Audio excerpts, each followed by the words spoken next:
Hi, my name is Abby Thomas, and I'm a Technology Integration Specialist for DeKalb County Schools in Northeast Alabama.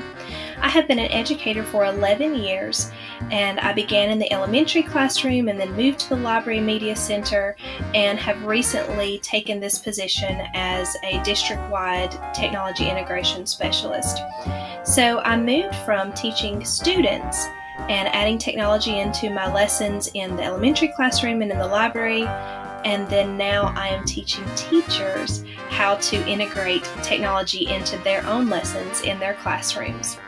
I have always loved technology, and I thoroughly enjoy the fact that it is constantly changing, and I'm ever trying to push my students to become creators rather than just consumers. I believe that being a Google certified trainer will be very beneficial to myself and to the teachers that I serve in my capacity as a technology integration specialist. Let's use Google Slides to create an interactive poster about the Roaring Twenties.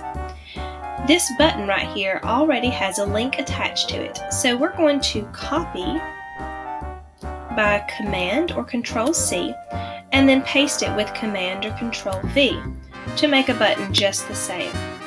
Let's pull it down here, and we're going to name this one Fashion because it will be a link to a website about the fashions worn in the 1920s. Let's remove this other link since that one was the one that went to music. We go out to the web, highlight, and copy the new link. And then we're going to click Control or Command K, and that gives us the option to make this button a link. Command or Control V to paste the new link, and then apply. Now let's add a video of some dances from the 1920s. We search for Roaring Twenties dances, and we can click Select. And then YouTube has put it right there for us already. We can also insert images from the web. And the great thing about this is that all of these are copyright free, and we can pull directly from this selections of images without having to go out to a different website and save it to our computers, which is really great when you're using it with younger students.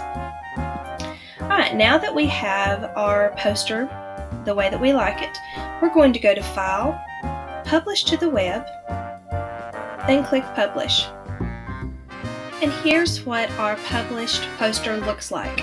We can watch the video, or we can click any of the links, and they will take us directly to that extra information that we found.